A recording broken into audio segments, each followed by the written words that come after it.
देश के दुश्मनों का नया चेहरा बेनकाब हुआ है। इन गद्दारों ने देश के खिलाफ ऐसी साजिश रची है कि सुनकर आपका खून खौल उठेगा।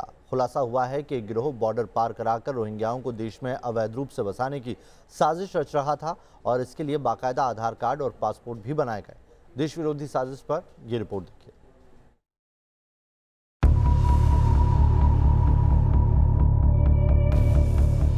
देश के खिलाफ बड़ी साजिश का भंडाफोड़।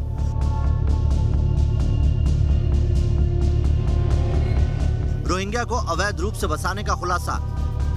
एक नहीं, दो नहीं, बल्कि कई शहरों में रोहिंग्याओं को अवैध रूप से बसाने का नेटवर्क काम कर रहा है। म्यांमार से भारत से ठेके पर लाने वाले रोहिंग्या के गिरोह यूपी में सक्रिय हैं। यूपी एटीएस ने यूपी के मेरठ और बुलंदशहर से 4 रोहिंग्या को गिरफ्तार किया है, जिसके बाद खुलासा हुआ है कि बांग्लादेश के रोहिंग्या रिफ्यूजी कैंप से भी इनका कनेक्शन है।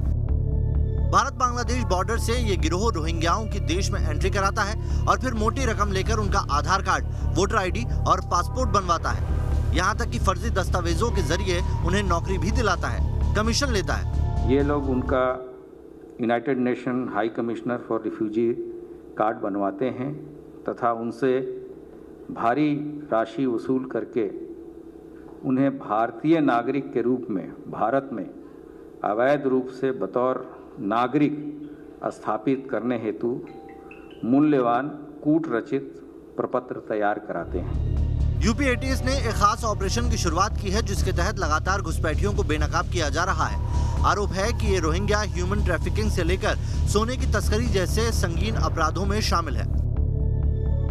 यूपी एटीएस ने जिन लोगों को गिरफ्तार किया है उनके नाम हाफिज शफीक, मोहम्मद इस्माइल, अजीजुल रहमान और मुफिजुर रहमान है।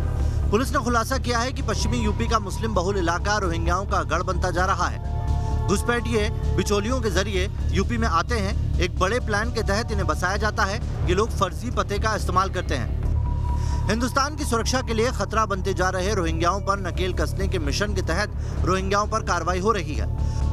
खुफिया रिपोर्ट्स के मुताबिक साल 2016 में पश्चिमी उत्तर प्रदेश में कुल 1200 रोहिंग्याओं ने ठिकाना बनाया था। इनमें से सिर्फ 307 के बारे में ही सुरक्षा एजेंसियां जानकारी जुटा पाई थी। बाकी रोहिंग्या कहां हैं, इसका कुछ अता पता नहीं है। अलीगढ़ पुलिस रोहिंग्या को लेकर सर्च ऑपरेशन चलाने की तैयारी में है। सर्च ऑपरेशन चलाकर रोहिंग्याओं को तलाशा जाएगा। देश की सुरक्षा के लिए बड़ा खतरा। केंद्र सरकार ने पिछले दिनों कहा था रोहिंग्या मुसलमान न सिर्फ अवैध घुसपैठिए हैं, बल्कि इनसे देश की सुरक्षा को भी खतरा है।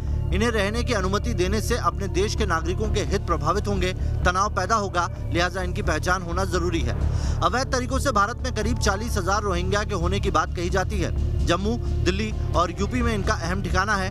हरियाणा और राजस्थान में भी रोहिंग्या की मौजूदगी है। जम्मू में सबसे ज्यादा करीब 10,000 रोहिंग्या है। UNHRC में करीब 14,000 रोहिंग्या रजिस्टर्ड हैं। संकट बड़ा है। यूपी चुनाव में गड़बड़ी का अलर्ट है। यूपी में सुरक्षा बल सतर्क है। रोहिंग्या और अवैध घुसपैठियों के नेटवर्क को तोड़ने की भरपूर कोशिश की जा रही है। लखनऊ से अनिल यादव के साथ अभिषेक शर्मा, न्यूज़ नेशन, मेरठ।